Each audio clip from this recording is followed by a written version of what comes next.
उदयपुर के पास ही एक छोटा सा गांव था। नाम था रामपुर गांव। हरा भरा, शांत और सच्चा था। वहां के मंदिर में हर सुबह शंखनाद होता। घंटियों की आवाज पूरे गांव को भक्ति में डुबो देती। उस मंदिर का पुजारी था विवेक दास। लोग उसे ईमानदार, ज्ञानी और धार्मिक समझते थे। पर एक बात कोई नहीं जानता था, उसके भीतर एक छिपा हुआ अहंकार था। वो सोचता, मैं ही इस गांव का सबसे पुण्यात्मा हूँ। जो मैं कह दूं वही धर्म है। उसकी पत्नी रुक्मिणी एक सरल और दयालु स्त्री थी। वो जीवन में संतोष सबसे बड़ा धन है विवेक। हमें कभी भी भगवान से ज्यादा पाने की इच्छा नहीं करनी चाहिए।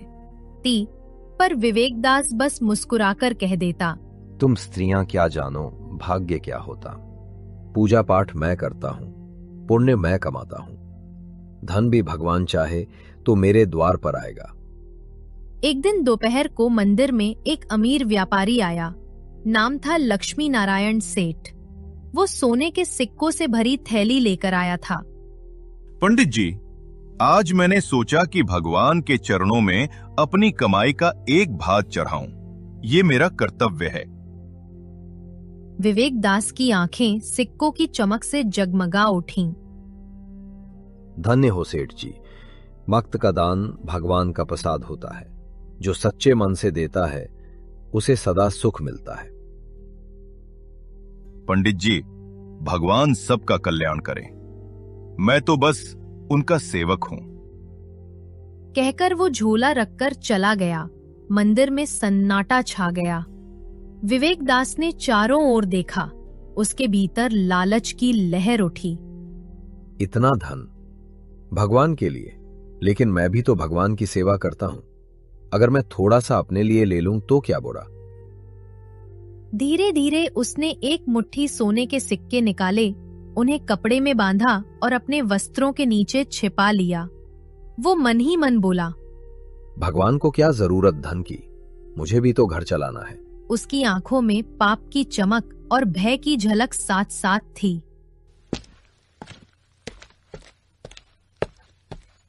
रात के समय विवेक दास घर पहुंचा।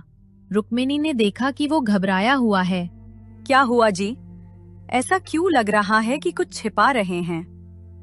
नहीं नहीं देखो भाग्यवान, भगवान ने हमारी सुन ली। ये देखो, सोने के सिक्के। वो पोटली खोलता है जिसमें चमकते मोहरों की झिलमिल थी। रुक्मिणी पीछे हटती है। भगवान के धन को घर लाना ठीक नहीं जी, ये तो पाप है। अरे पाप नहीं है भाग्यवान, भगवान ने मुझे चुना है। उनका खजाना मुझे मिला है। अब देखना हमारा जीवन कितना सुखमय होगा। जीवन सुखमय कर्म से होता है, चोरी से नहीं। विवेक दास गुस्से में आ गया। रुक्मिणी ने सिर झुका लिया।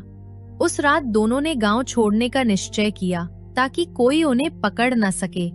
घने जंगल की ओर बढ़ते हुए रुक्मिणी बोली, ये रास्ता डरावना है जी, चारों ओर सन्नाटा है। डर मत भाग्यवान, थोड़ी दूर एक झोपड़ी दिख रही है, वहीं रुक जाते हैं। दोनों उस पुरानी झोपड़ी में पहुंचे। अंदर जले हुए हड्डियों का ढेर पड़ा था। दीवारों पर पंजों के निशान। रुक्मिणी कांप। ये कैसी जगह है? जानवरों की हड्डियां पड़ी हैं। अब इतनी रात को और कहां जाए? सो जाओ, सुबह निकल चलेंगे। गई। रात का तीसरा पहर था। बाहर हवा चीख रही थी। तभी झोपड़ी का दरवाजा धड़ाम से खुला। अंदर आया एक विशाल कद का नर भक्षी। उसकी आंखें आग जैसी, दांत खून से सने, हाथ में मांस के टुकड़े। वो बोला, कौन है मेरी झोपड़ी में? कई दिनों से कोई स्वादिष्ट भोजन नहीं मिला, आज तो दावत होगी। विवेक दास और रुक्मिणी भय से एक दूसरे से चिपक गए। महामानव, हमें छोड़ दो, हम यात्री हैं। यात्री? मुझे भूख लगी है। इंसान का मांस, बस वही मेरा भोजन है। विवेक दास कांपते हुए बोला, मैं मंदिर का पुजारी हूं, मांस नहीं खाता, ना ही कभी किसी को हानि पहुंचाई। तो क्या हुआ? मैं भूखा हूं, पर ठीक है, आज तुम्हें नहीं खाऊंगा। अगर मेरे लिए जंगल से किसी जानवर का मांस ले आओ। हाँ हाँ, मैं लाता हूं, पर मेरी पत्नी को छोड़ दो। नहीं, वो यहीं रहेगी। अगर तू वापस नहीं आया तो वही मेरा भोजन बनेगी। विवेक दास डरते डरते बाहर निकला। उसके कदम लड़खड़ा रहे थे। जंगल में उसे एक मरा हुआ हिरन मिला। उसने उसे उठाया और जल्दी जल्दी वापस लौटा। पर जब वो झोपड़ी पहुंचा, अंदर दृश्य देखकर उसकी आत्मा कांप उठी। रुक्मिणी जमीन पर पड़ी थी और नरभक्षी हंस रहा था। विवेक दास चीख पड़ा। तू देर कर गया पुजारी, मैंने तो अपनी भूख मिटा ली। रुक्मिणी, तूने मेरी पत्नी को मार डाला। हे भगवान, मेरे लालच ने सब छीन लिया। तू बहुत बोलता है, अब तेरी बारी है।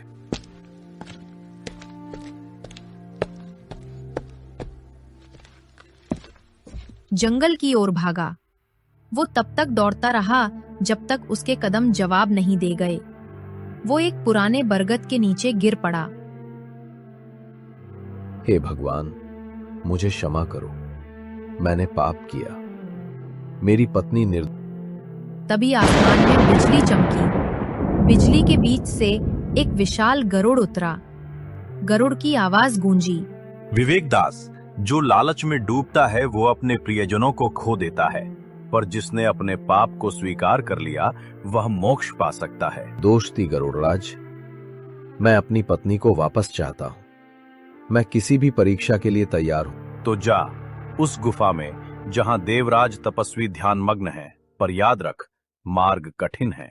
ये पंख ले जा, जब अंधकार तुझे घेर ले इसे छू लेना। मैं वचन देता हूं, अब कभी पाप नहीं करूंगा। वो गुफा तक पहुंचा, पर द्वार पर एक लंगूराकार राक्षस खड़ा था। उसकी लाल आंखें आग की तरह जल रही थीं। रुको, तुम इंसान हो। इस गुफा में किसी मनुष्य का प्रवेश वर्जित है।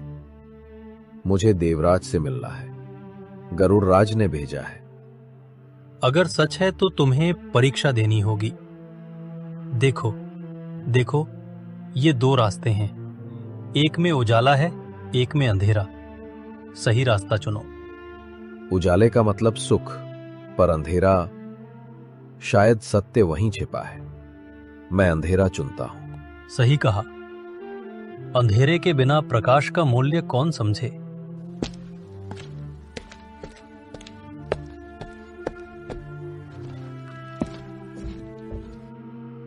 अंधेरे मार्ग पर चलते हुए उसे एक विशाल पत्थर मिला, जिस पर गरुड़ पंख जैसा निशान था। उसने पंख को पत्थर पर रखा। दरवाजा खुल गया।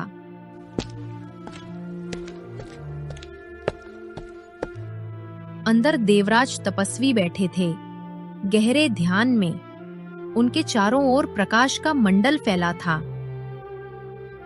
कौन है जो मेरी साधना भंग करने आया? महात्मन, मैं विवेक दास। मैंने पाप किया, पर पश्चाताप कर रहा हूं। मेरी पत्नी नरभक्षी ने मार दी। मैं उसे वापस लाना चाहता हूं। लालच ने तेरा धर्म नष्ट किया, पर तू सच्चे पश्चाताप से लौटा है। पर इससे पहले 2 प्रश्नों का उत्तर देना होगा। मनुष्य के जीवन में कौन बड़ा, भाग्य या बुद्धि? बुद्धि, क्योंकि बुद्धि से भाग्य को बदला जा सकता है। भाग्य सीमित है, पर बुद्धि अनंत। भूख, प्यास, नींद और आशा, इनमें श्रेष्ठ कौन? आशा, क्योंकि वही दीपक है जो निराशा में भी मार्ग दिखाता है। ठीक कहा, तूने सत्य कहा है। ये ले, ये अमृत कलश, इसे नरभक्षी की आंखों में डाल देना। फिर अपनी पत्नी की हड्डियों पर इसकी बूंदें छिड़कना। धन्यवाद महात्मा, आपने मुझे नवजीवन दे दिया।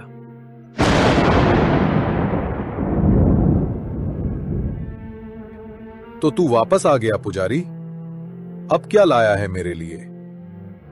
तेरा अंत। मुझे कोई नहीं मार सकता, मैं शापित हूं। तेरा शाप आज समाप्त होगा।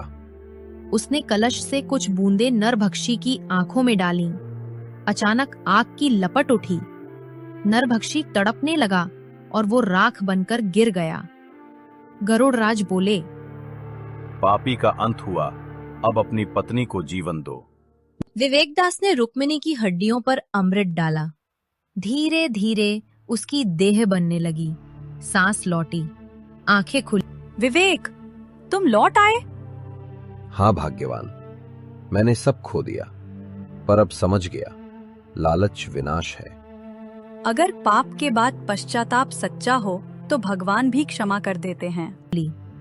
विवेकदास ने मंदिर लौटकर सबके सामने अपनी गलती स्वीकार की।